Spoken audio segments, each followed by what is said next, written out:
We're going to quickly talk about the components of a kegerator. This is a kegerator. The kegerator is made up of the outside shell and, more importantly, your keg, your coupler, your tank, and your regulator.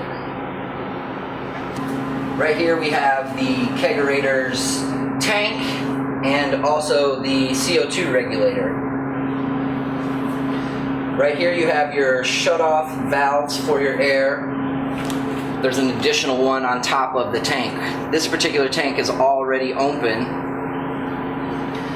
and you can see here that we are running at a pressure of about 30 psi.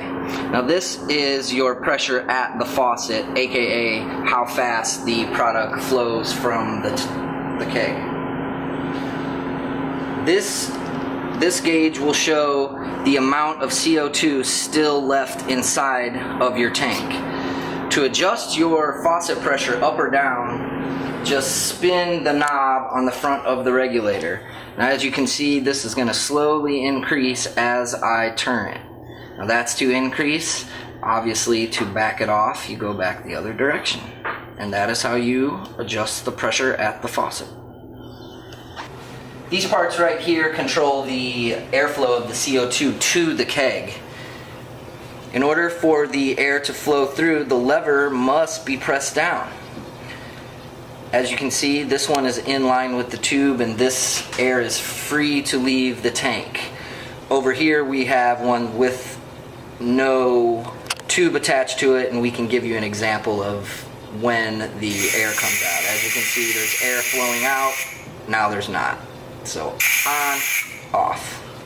So we can quickly go over a couple of troubleshooting things here, and everything kind of starts with there's no product flowing from our faucet. Well, there's a couple of things that could cause that. A, you could simply be out of CO2 or nitrogen. If this gauge is reading 0, then you're out of CO2 or nitrogen.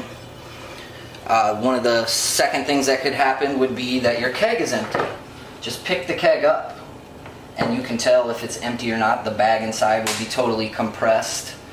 Or C, you could have a frozen line. The one way to diagnose frozen line is if you have one tank operating and one tank not, and there is product in that particular keg. That is a good indicator that you have a frozen line. All you have to do is turn down the setting of the refrigerator, and also it can help to locate the actual frozen part of the line, and you can a lot of times work it free.